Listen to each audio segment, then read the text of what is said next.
నమస్తే అన్న అందరికీ నమస్కారం.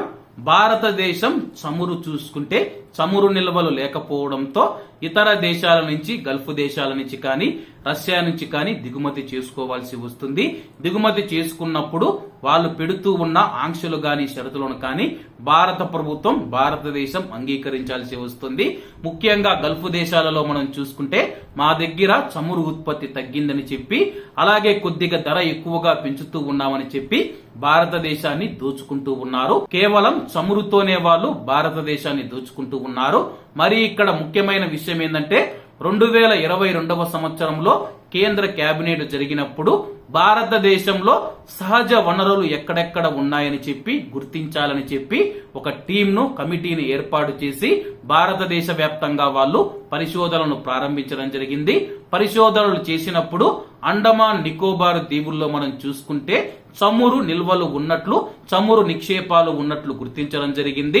ఇక్కడ 120 బిలియన్ బ్యారెళ్ల చమురు నిల్వలు ఉన్నాయని చెప్పి ఈ యొక్క చమురును వెలికి తీస్తే 70 ఏళ్ల పాటు భారతదేశానికి చమురు కొరత ఉండదని చెప్పేసి, ఇక్కడ ముఖ్యమైన విషయం ఏంటంటే రష్యా ఉక్రెయిన్ యుద్ధం జరుగుతూ ఉంది.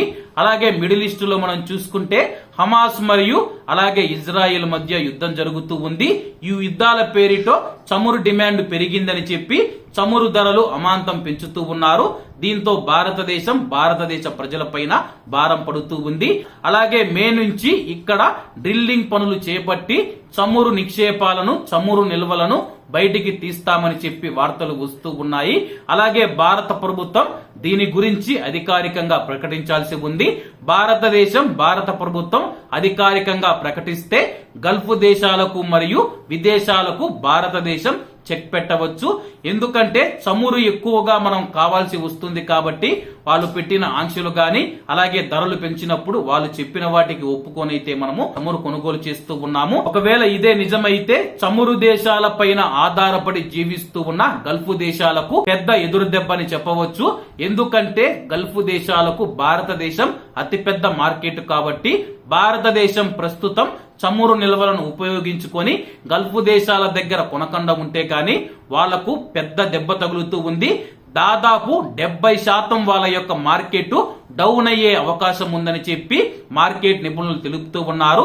ఇదే జరిగితే గాని గల్ఫ్ దేశాలు మళ్ళీ మొదటి స్థితికి వచ్చేస్తాయని చెప్పి మరికొంతమంది తెలుపుతూ ఉన్నారు. ఏది ఏమైనా సరే ఆ యొక్క చమురు నిల్వలను భారతదేశం బయటికి తీసి భారతదేశ ప్రజల కోసం వినియోగించుకుంటే పెట్రోల్ మరియు డీజిల్ ధరలు కూడా తగ్గే అవకాశం ఉందని చెప్పి తెలుపుతూ ఉన్నారు. మరి భారత ప్రభుత్వం నుంచి అధికారిక ప్రకటన వస్తే అక్కడ ఏం జరుగుతుందనేది మనకు తెలుస్తుంది.